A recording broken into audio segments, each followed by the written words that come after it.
Queridos irmãos, vos saúdo com a paz do Senhor. Amém. Abra sua Bíblia, por favor, na carta do apóstolo Paulo aos Efésios, capítulo 2, a partir do versículo 1. Efésios 2, a partir do versículo 1.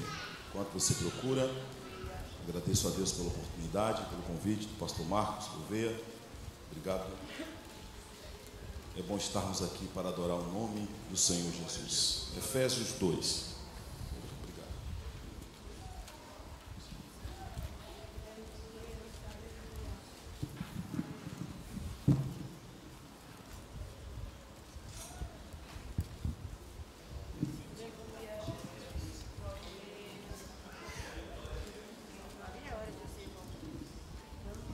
Quantos acharam? Amém.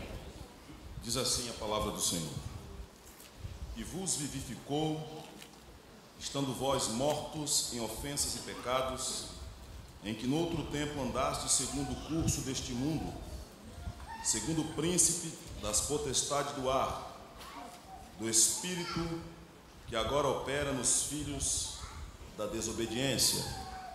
Eu queria pedir que a igreja lesse comigo a partir do versículo número 3, vamos lá todos juntos? Entre os quais todos nós também antes andávamos nos desejos, fazendo a vontade da carne e dos pensamentos, e éramos por natureza filhos da ira, como os outros também. 4. Mas Deus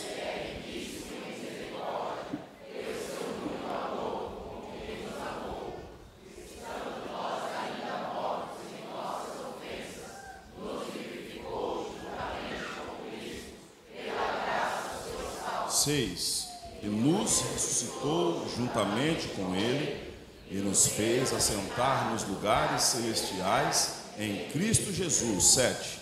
Para mostrar nos séculos vindouros as abundantes riquezas da sua graça para conosco em Cristo Jesus. 8, bem forte. Porque pela graça, por meio da fé, e isso não vem de vós. Amém. Queridos irmãos, eu queria que os irmãos tivessem na vossa mente agora algumas imagens que vai nos ajudar a entender a palavra de Deus nessa noite. Hoje, aliás ontem, nós acompanhamos pelas notícias, aconteceu um terremoto em Mianmar, se não me falha a memória, e aí algumas imagens me chamou a atenção. Na página da internet que eu acompanhei, eles mostraram o antes e o depois dos lugares em que foram atingidos. Não sei se alguns irmãos já observaram isso. Geralmente, no final do ano, a televisão mostra a retrospectiva do ano, não é verdade? Então você vê o antes e o depois. Às vezes o antes é ruim e o depois é bom, né? No caso em questão que eu citei agora do terremoto, o antes era bom e depois ruim. Eu sou da Bahia. Algumas vezes eu gosto de viajar para lá para o Nordeste para visitar alguns parentes. E geralmente quando eu viajo para lá, é sempre uma incógnita, né, quando a gente vai. Por quê, irmãos? Quando eu chego lá, a gente pode encontrar um cenário bonito e pode encontrar um cenário feio. A última vez que eu estive lá, antes da pandemia, em 2019, estava muito seco. Então você olha para as árvores, só tem só galhos. Olha para o pasto, só vê pedra e terra seca. Olha para os animais, gado ou morto ou morrendo, muito magro. E assim, um cenário desolador. Depois, eu entrei em contato com alguns parentes meus que tem lá, em grupos da família que tem lá, e aí eles mandaram fotos e eu fiquei alegre, porque mandou foto e eu vi árvores bonitas, né? Agora, onde estava seco no chão, agora tem uma planta, tem grama, né? E gado bonito, gordo, leite à vontade, né? E quando você olha esses cenários, sempre tem um fator que muda entre o antes e o depois. No caso da seca, quando você olha o território seco, tudo destruído, e depois você vê um cenário bonito, né? Com a vegetação agradável, aquela imagem maravilhosa, você logo deduz, aconteceu alguma coisa que transformou esse cenário de antes e depois. O que aconteceu ali? Você logo deduz o quê? Choveu, né? A chuva foi o quê? O fator de mudança daquele cenário. Tendo essa imagem na sua mente, você também vai lembrar, antigamente, eu tenho 39 anos, ainda lembro um pouco da época que nós tínhamos fotografia em aquele filme, né, de 36 poses. Então, não tinha internet, não tinha celular, a gente ia para a casa da avó ver foto antiga. E passava a tarde toda vendo foto. E tinha algumas fotos que a gente olhava dos parentes e falava, meu Deus do céu, é meu parente mesmo?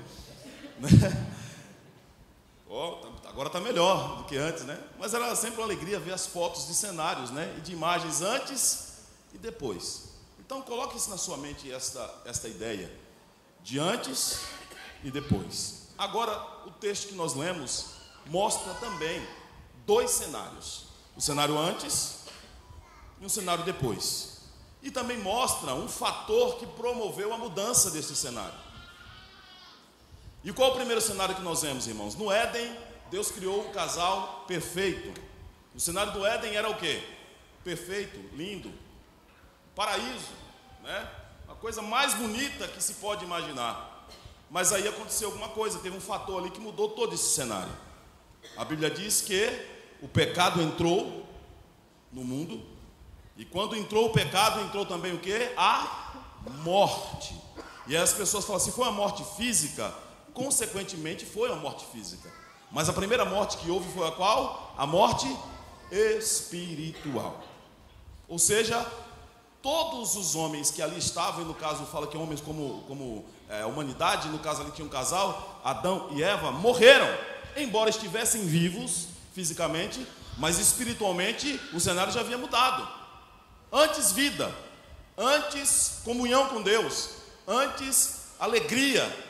Agora, o que aconteceu? Morte, pecado, separação de Deus. Ou seja, o homem que antes tinha comunhão com Deus todos os dias, o que aconteceu agora? Separados de Deus.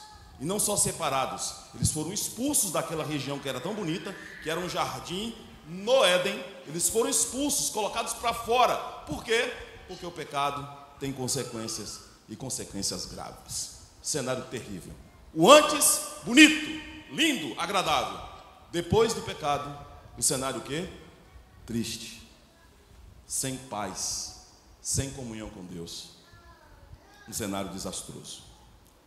Agora, o texto que nós lemos fala que houve uma coisa que aconteceu na história e promoveu algumas mudanças. Se você olhar comigo, por favor, irmãos, leia na sua Bíblia comigo o versículo 1 do capítulo 2.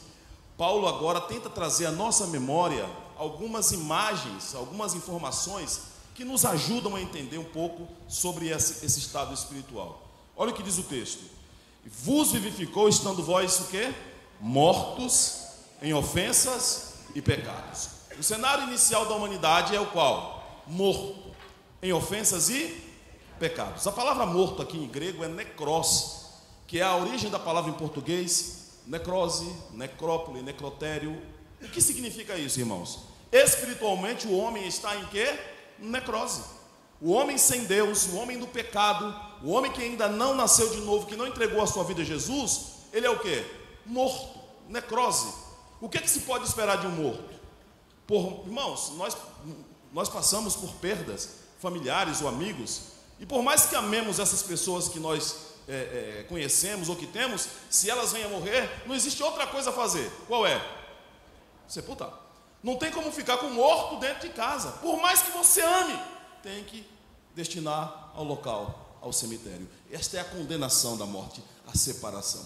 O homem morreu no pecado. O homem foi separado por Deus. E por mais que Deus ame esse homem, não tem como Deus ficar com o morto do lado dele.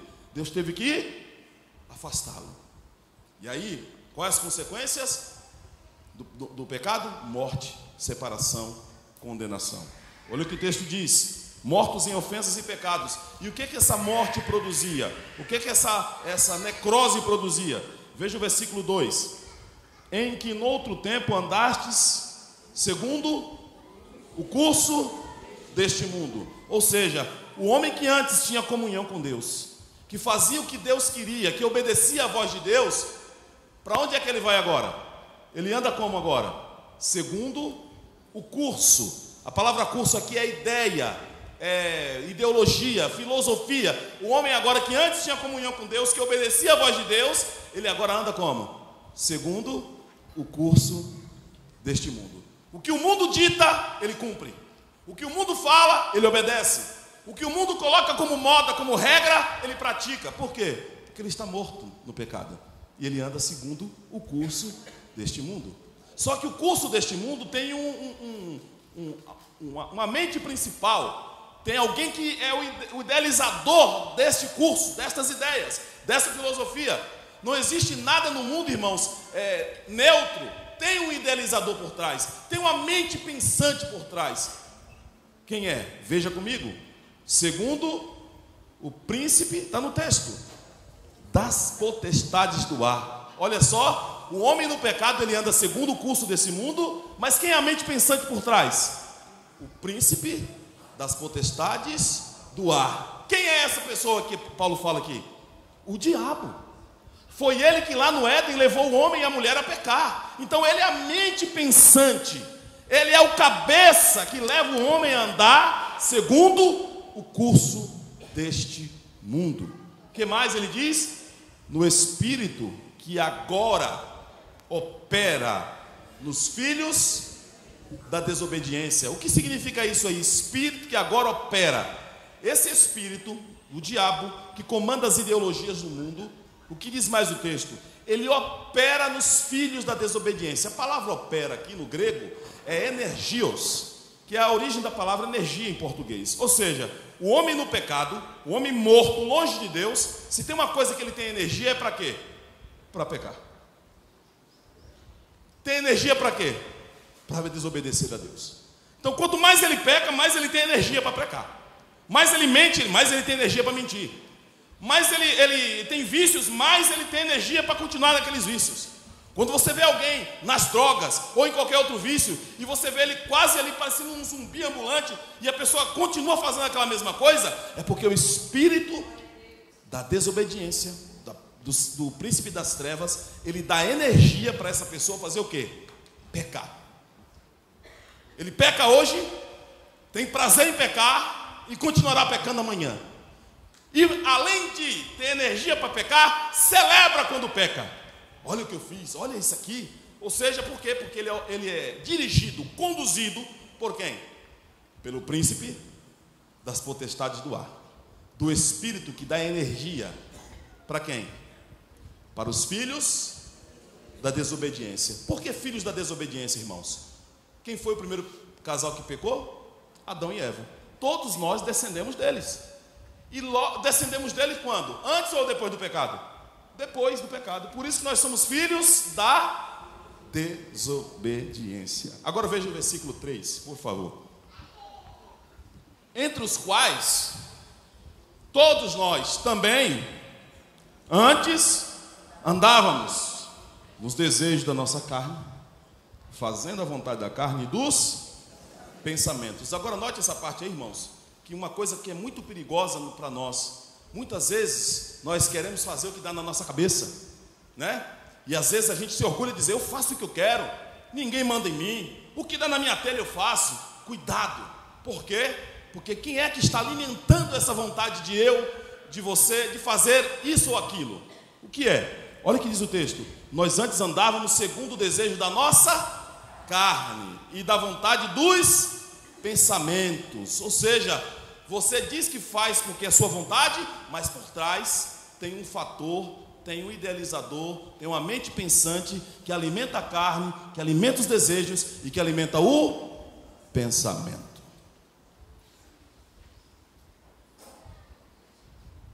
E qual é o resultado disso? De fazer a vontade da carne, de fazer a vontade dos pensamentos, de o que der na cabeça fazer. Qual é o resultado disso? A última parte do versículo resume. Era por natureza filhos da ira, como os outros também. No versículo anterior fala que é filhos da desobediência. E filhos da desobediência é herdeiro de filhos da ira. A ira de quem? De Deus. Ou seja, o homem no pecado, o homem sem Deus, o homem na vontade da carne, ele também herda o quê? A ira de Deus.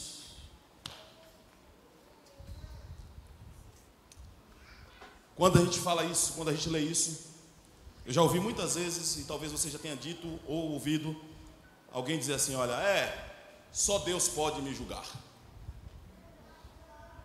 E como disse, se não me falha a memória, Charles Spurgeon, quando alguém diz assim, só Deus pode me julgar, será que isso não te preocupa?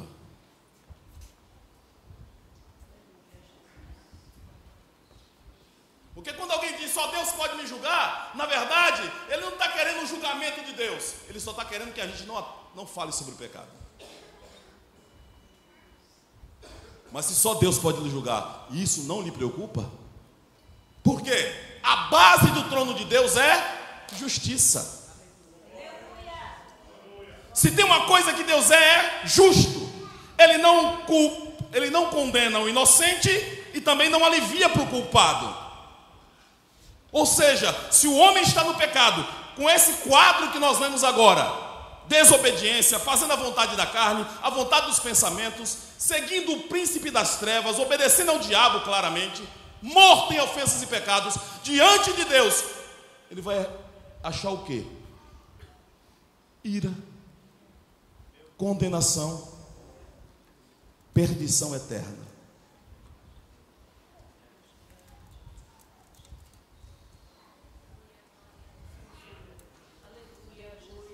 Este é o cenário da humanidade. Este é o cenário do homem que ainda não se encontrou com Deus. Qual é o cenário? Vamos resumir?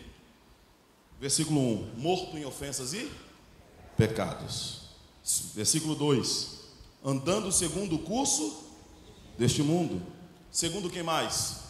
O príncipe das potestades do ar. Quem mais? O espírito que opera nos filhos da desobediência. Agora, irmãos, veja nesses versículos que nós lemos aqui, a imagem de uma terra seca, árida, pós-terremoto. Veja essa imagem. Agora, vamos fazer uma reflexão aqui. Como é que está a minha e a sua vida nessa noite? Será que não nos encontramos em nenhuma parte desse texto? 3. Entre os filhos da desobediência, entre os quais nós também andávamos nos desejos da nossa carne, fazendo a vontade da carne e dos pensamentos. Será que você, nessa noite que está me ouvindo aqui, não está assim? Você anda segundo a vontade da sua carne? Tudo que vem na sua cabeça você faz. Você não tem limites. Você não ouve ninguém. Quanto mais você erra, mais você tem desejo de errar. Quanto mais você peca, mais você tem vontade de pecar. E nada para você. O resultado disso é ira de Deus. O resultado disso é condenação.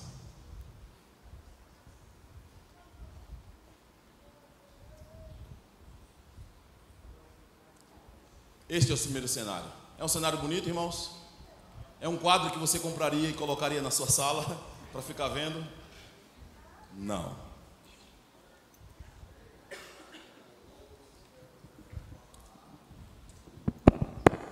Mas tem chance de mudança desse quadro. Há esperança para mudar esse quadro. Alguma coisa aconteceu que esse quadro pode ser mudado. Uma imagem feia, desagradável, esse quadro ele pode mudar, ele pode ter uma vista bonita. E o que é que muda esse quadro? Veja o versículo 4, a primeira frase do versículo 4. Olha o que diz o texto, vamos ler todos juntos? 1, 2, 3. Mas Deus. Peraí. Não lê assim não, acelerado não. Eu sou baiano, a gente vai devagar. Vamos lá. Primeira frase desse texto diz o quê? Mas Deus. Repita comigo essa frase. Mas Deus. De novo. Mas Deus. Agora pense comigo, cenário feio, irmão. Morto, em necrose, podre em pecado, desobediência, debaixo da ira de Deus, fazendo a vontade do diabo. Aí o versículo 4 vem, mas Deus. Aleluia. Aleluia. Glória ao nome do Senhor. Você vê aquela terra seca, animais morrendo, árvore seca, aí chove. Aleluia. Glória ao nome do Senhor. Meu amigo, você que está aqui nessa noite, que está ouvindo a palavra do Senhor, ou à distância, que está em pecado, longe de Deus, sem paz, sem salvação, e talvez você pense, para mim não tem mais jeito, não tem mais esperança, mas Deus. Aleluia. Aleluia. Mas Deus.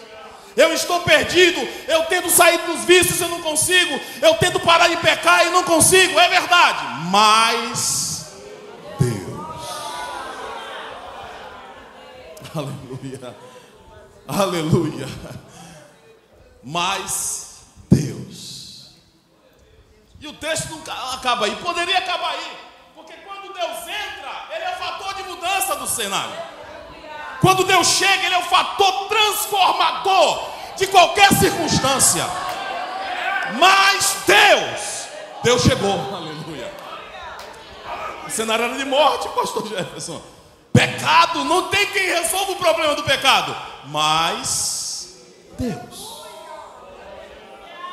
Aleluia. Aleluia. Aleluia.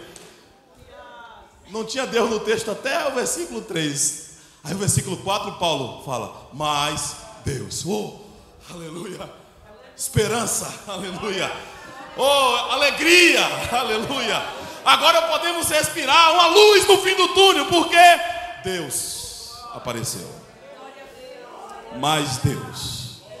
Mas o texto não encerra aí. Se encerrasse aí, irmãos, ótimo, Deus chegou, Ele resolve. Mas aí o texto diz o quê? Mas Deus, que é rico, tem misericórdia?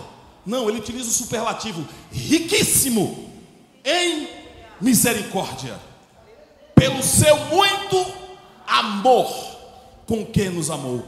O que é que transforma o homem nesse cenário? O que é que pode mudar a vida de alguém que está perdido? Deus, com seu muito amor, com quem nos amou. Aleluia. Aleluia. O amor que o coral cantou, o amor entrou em ação.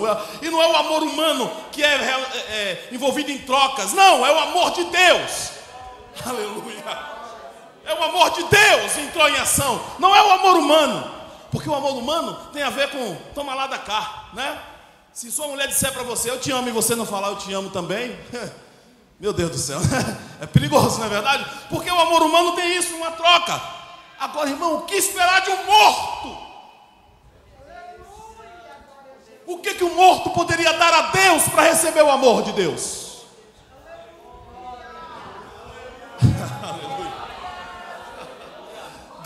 Deus não esperava que o morto desse nada, porque o morto só pode produzir podridão. Mas Deus, com seu amor, com que nos amou, e nos amou como? Estando nós mortos. Irmão, quem pode amar alguém no estado pior?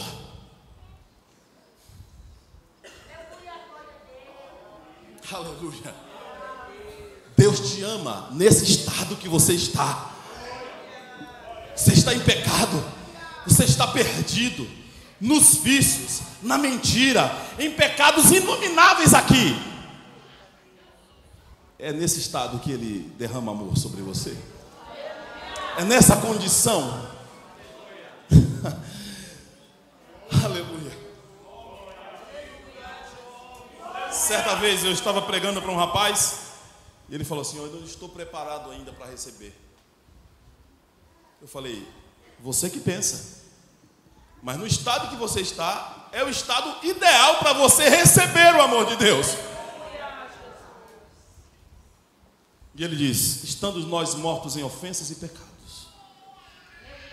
O que ele disse? Nos vivificou juntamente com Cristo. Pela graça sois salvos.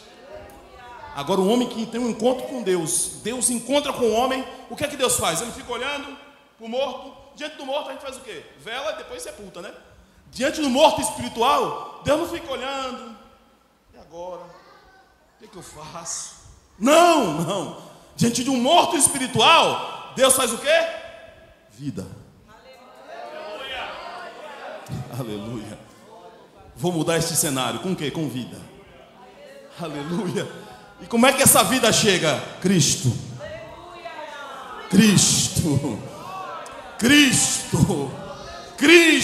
Aleluia. O nome mais poderoso do universo. Cristo. Jesus. Quando ele chega na vida morta em pecado, ele entra e vivifica. Vivificar significa dar vida outra vez. Nos ressuscitou juntamente com ele. E aí o estado antes era o quê? De morte, podridão, condenação. Agora ele muda. Qual o cenário agora? Vivo, assentado em lugares celestiais. Oh, mudança extraordinária. Pegar um morto e colocar ele sentado, irmão, é estranho, né? Não dá não. Jesus não faz isso. Ele entra, põe vida e tira lá da condenação e põe sentado em lugares celestiais. Aleluia. Jesus transforma o estado do homem. Para quê? Verso 7. Para mostrar nos séculos vindouros as abundantes riquezas da sua graça, pela sua benignidade para conosco em Cristo Jesus. Não foi eu que quis, não foi vontade minha, foi benignidade de Deus que transformou a minha vida e transformou a sua vida e pode transformar você. Aí o verso 8 resume tudo isso dizendo o quê? Porque pela graça sois salvos, e isto não vem de vós, é presente, é dom, é dádiva de Deus. Aleluia, aleluia. A graça é um presente de Deus. Aleluia. Oh, presente maravilhoso. Irmão, presente geralmente a gente recebe por alguma celebração, não é verdade? Aniversário, casamento, tem alguma. Quem daria um presente a um morto?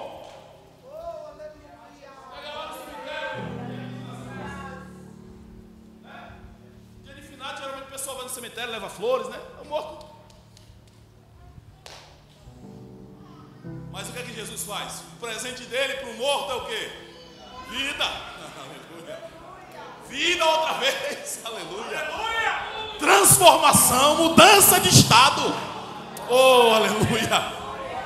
Glória ao nome do Senhor. Pela graça sois salvos. E isso não vem de você não. É presente de Deus. Não vem das obras, para que ninguém se glorie. Ô irmão, se todos pecaram, todos estavam debaixo da mesma condição, mas agora o amor de Deus chegou e todos recebem o mesmo presente. Eu não mereço mais do que você, nem você menos que eu. É a graça que nos alcançou. E aí ele diz assim: não vem das obras, por mais que você faça, não é suficiente. Não tem como pagar. O preço, irmão, de uma alma é tão alto que ninguém pode pagar. Aleluia. Veja, por favor, Salmos 49, versículo 6. Vamos ver o preço da alma do homem, o preço da sua alma. Vamos ver se ele é barato. Olha o que diz aí o texto. Salmo número 49, verso 6. Os irmãos acharam? Se a mídia puder nos ajudar. Aqueles que confiam na sua fazenda ou riqueza e se gloriam na multidão das suas riquezas. 7. Nenhum deles, de modo algum, pode remir a seu irmão ou dar a Deus o resgate dele. 8. Pois a redenção da sua alma é caríssima, e seus recursos se esgotariam antes. O que significa isso? Você pode ganhar o mundo inteiro, ganhar todo o dinheiro do mundo, todo o dinheiro da bolsa de valores do mundo, você não consegue pagar pela sua alma. Você poderia pegar todo o dinheiro e colocar diante de Deus: aqui, Senhor, resgate pela minha alma. Não dá, acaba, porque uma alma vale muito, é caríssimo. Mas a Bíblia diz: não fostes comprados com coisas corruptíveis, como prata ou ouro, mas pelo precioso sangue de Jesus Cristo.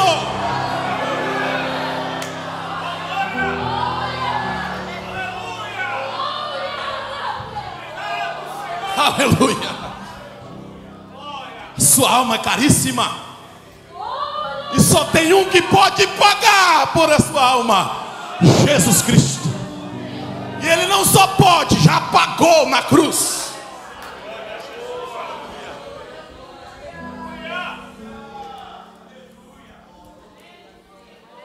O preço está pago. Aleluia. A dívida está paga.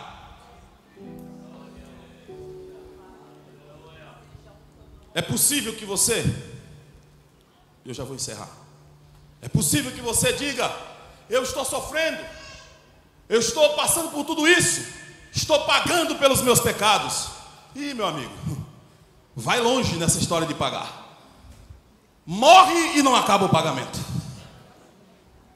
porque a redenção da alma é caríssima, e os recursos acabariam antes. Eu tenho notícia para você: Jesus já pagou essa dívida. Já está paga essa conta. Aleluia. Como é que você vai pagar uma conta duas vezes? Ele já pagou. Aleluia. O sangue derramado na cruz foi o preço da redenção. Aleluia. Dívida paga. Aleluia. Você não é mais escravo do pecado. Dívida paga, agora você é livre. Você tem liberdade, você não é mais morto, agora você é vivo pela graça.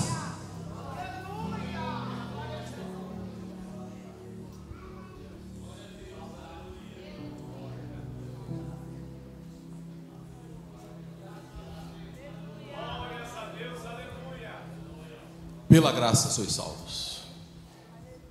E isso não vem de vós, é dom de Deus. Aleluia. Esta graça não acabou. Essa graça não encerrou. A porta da graça não fechou. Está aberta ainda. Só tem uma forma de você ser vivo outra vez, de ser liberto outra vez, de voltar à vida outra vez, somente diante de Jesus Cristo. Você que me ouve nesta noite, eu tenho um convite a lhe fazer. Você sabe que você está morto em pecados. Pela Bíblia, pela palavra de Deus que você ouviu, você sabe que a sua condição é de morte espiritual, e você só vai herdar o que no final? A ira de Deus. Porque Deus não vai ter o culpado por inocente. E se Ele é justo, qual é o pagamento para o pecado? Qual o salário do pecado? A morte, condenação. Vai chegar um dia em que todos nós vamos estar diante do Senhor do universo. Vai chegar esse dia. E muitos pensam que fugindo de Deus, um dia não terão que se encontrar com Deus.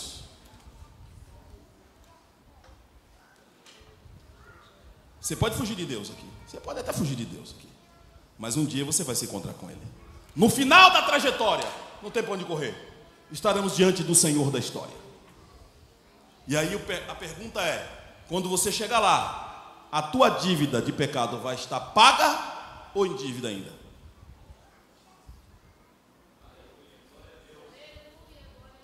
Se eu e você chegarmos diante do Senhor do universo, diante do juiz de toda a terra, com a dívida ainda em aberto, eu vou ter que pagar de alguma forma.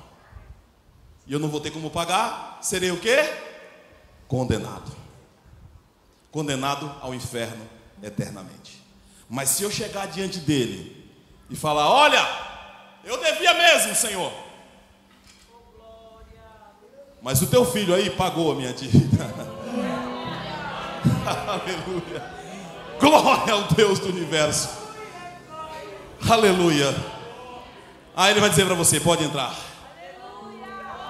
Pode entrar para desfrutar da vida eterna.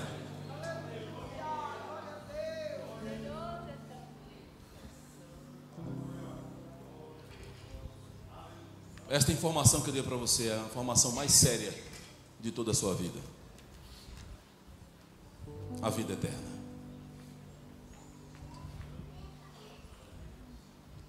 Eu quero perguntar a você: você ouviu a palavra de Deus? Você sabe que você está morto no pecado, mas você também sabe que Deus entrou em ação, e pela morte de Jesus Cristo e a sua ressurreição, você tem possibilidade de perdão de pecados e de vida eterna. Agora está diante de você a decisão. Está diante de você a decisão. Qual a decisão? De continuar no estado de morte, ou você receber a vida de Jesus Cristo, o perdão dos seus pecados e o direito de morar no céu eternamente. Está diante de você essa decisão. Qual a decisão que você vai tomar nesta noite? Qual a sua decisão?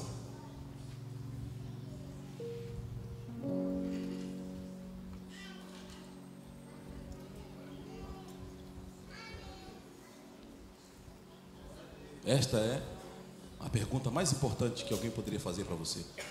Qual a sua decisão diante da morte e da vida? Qual a sua decisão? Se a sua decisão é entregar sua vida a Jesus, se arrepender dos seus pecados para receber vida eterna, eu te convido a sair do seu lugar e vir aqui à frente. Eu quero orar por você.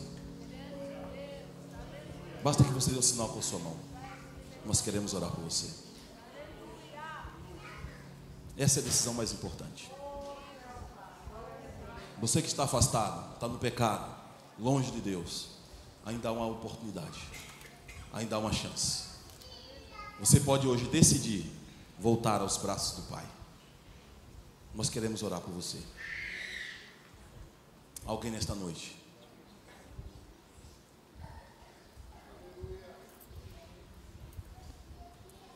que quer passar da morte para a vida, se arrepender dos pecados e entregar sua vida a Jesus.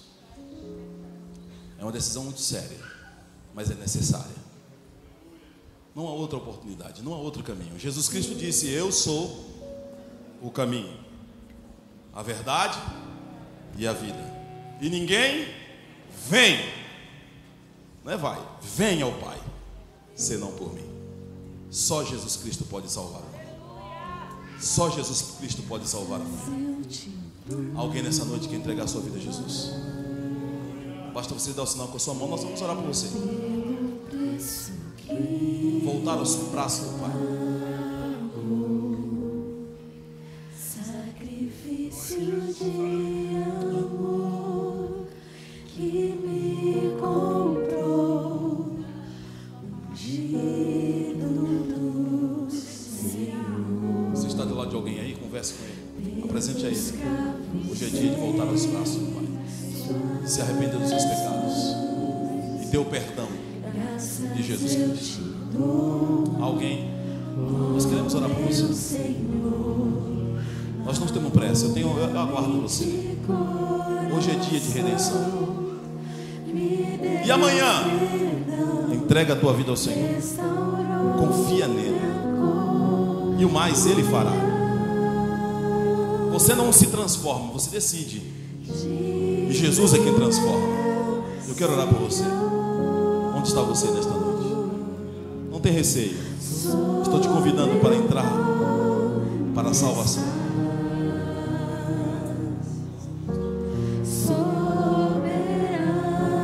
Convida que estamos de pé nesse momento. Vou sempre te adorar. Elevo minhas dá tempo de você vir, queremos orar por você. Alguém nessa noite na galeria, na nave da igreja, você ouviu a palavra de Deus? Jesus quer te salvar. Jesus quer perdoar os teus pecados, lavar no sangue do Cordeiro e te dar vida eterna. Mas ressuscitou,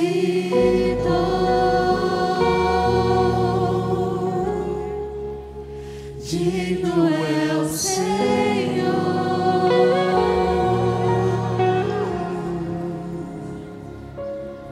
Senhor nosso Deus, obrigado, Senhor, pela tua palavra.